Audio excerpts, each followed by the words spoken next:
zgjedhje të ndershme, do të shkatërroj rrjetin që unë do ta quaj rrjetin kriminal të patronazhistëve, që gjysmën e ndavëron Rama këtë popull e çoja shtetit, gjysmën e merrën. Gjysmën tjetër e ka dhënë për gjysmë prap. Gjysmën e ka bën patronazhist, gjysmën në të patronazhuar.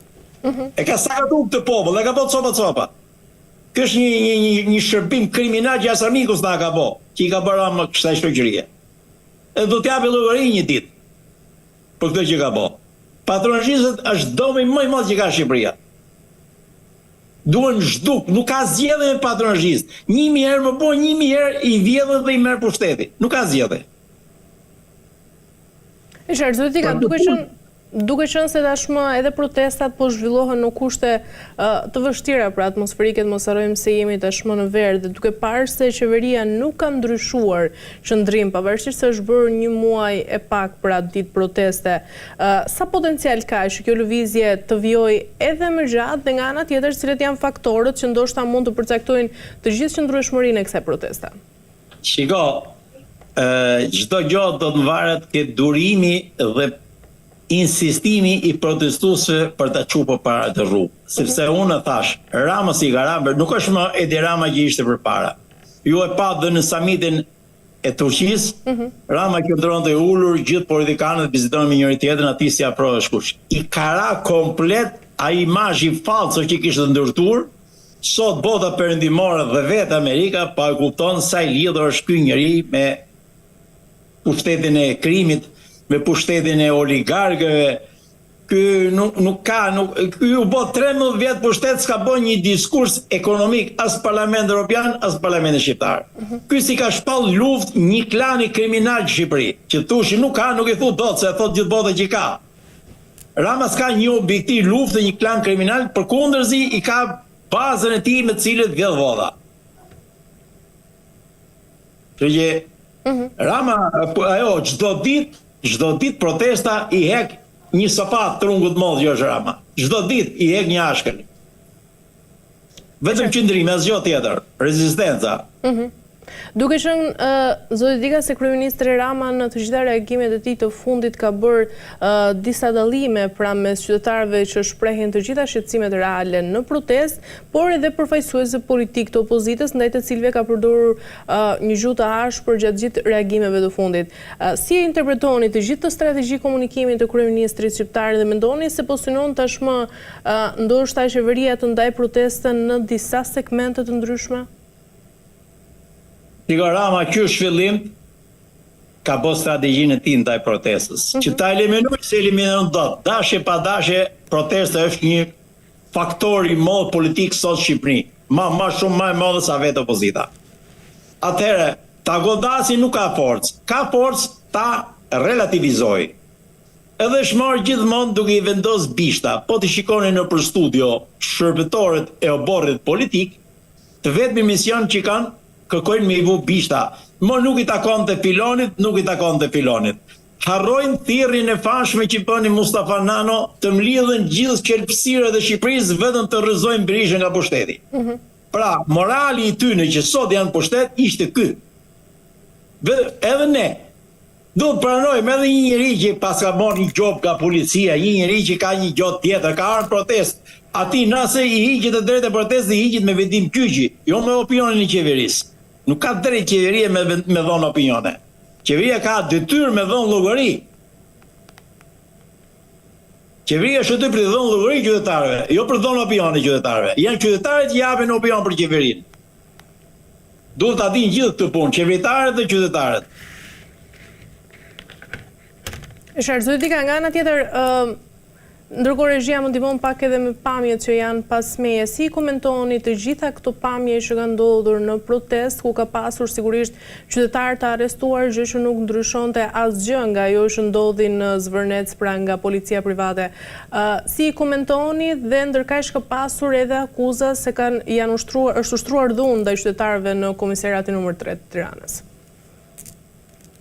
Shiko, Rama me këtë që bëni zbuloi atë që mundon të ta mandë të fshehur. Në radhë të policisë shtetit ka militant politik. ato nuk mundin ta fshehin urrëtin që kishin mrena dhe spostu ligjin vendosin urrëtin. Me ligj policia nuk mund bëhet të reagim. Nëse kjo protestë ka pas një në Shqipni 40 vjet protestë paqësore ka qenë kjo. Nëse ka pas ndonjëherë ka qenë kjo. Edhe të kish akuza nga Taulant Balla që godet me grushta policin me 21 janar, që kjo që e dhunshme, kjo është fundi i botës. Kështu që policia është në shkelët plot me ligjin dhe në demonstrim plot që është militante politike aty gosht. Nuk është policia e shtetit. E qartë, zoti Dika, nga ana tjetër, nëse kjo përballje do të vazhdojë dhe të dyja palët pra nuk do të ndryshojnë qëndrim qoftë nga ana e protestuesve dhe qoftë nga ana e kryeministrit Edi Rama, pra që nuk do të dojë të jap dorëheqjen, cila do të ishte zgjedhja më e mundshme? Zgjedhja e mundshme ka disa rrugë. Rruga e parë është drejtësia të vazhdojë punën e vet, e mbështet edhe nga faktorit ndërkombëtar, të nxjerrë gjithë dosjet që janë në sirtar. Dhe mjafton të godasish krimin ke godit qeverinë. Se kjo qeveri është lidhur në mënyrë të pazgjidhshme me botën e krimit. Mjafton të hapesh një dosje ke një qeveritar. Kjo bjen nga drejtësia. E dyta, bjen nga vota e mosbëjsimit marrë në parlament. Nga ndërgjegjësimi i deputetëve të majt, që unë shpresoj që edhe ato, po t'i vesh me Eni Karam, shteti e Ramës, vetëm Taulant Balla flet për favor të Ramës, as një deputet tjetër nuk merr më diskurse publike me mbrojtje e Ramën. Edhe Taulant Balla është shumë interesuar sepse është i përfshirë në shumë dosje tek ska Inkroçati. Ka dhe i hallin e vet, prandaj se s'ka rrugë tjetër, për o burgu o Rama, s'ka dy zgjedhje ai. Për ai mbështetet aq shumë Ramës. Rama e ka marrë, se e peme që e ka marrë anën, edhe çështje kohë, çështje modaliteti. Rama po studion pas dorëheqjes veprimet, a do kem vota më në parlament, sa vota mund të kem, si mund mbromi me kartonin. Nuk e ve më në diskutim Rama që do jetë kryeminist i Shqipëni. Asaj vet, nuk e ve më në diskutim. Duke qenë se do dika se përmend të drejtësinë, a mendoni se po arrin tashmë pak të mbroj edhe të veproj pra në mënyrë të pavarur, apo nga ana tjetër debati politik vazhdon të ndikojë në të gjithë perceptimin për drejtësinë? Shiko, unë e kam thonë vazhdimisht, unë jam ndër paktët që e mbështes Spagun, por e njoh shumë mirë nga afër vështirësitë që ka Spagu. Ne kërkojmë ata që zgjidhin një popull, ta zgjidhin djemtë e tij aq pak sa janë atë zyrë. Rrjeti i qeverisë, i lidhur me oligarkët, i lidhur me botën e krimit, u ka kapur gjithë strukturët e shtetit dhe është aq i fuqishëm, sa që duhet një lëvizje mjaft e kujdesshme dhe unë gjithmonë i vlerësoj veprimet e tyre. I vlerësoj.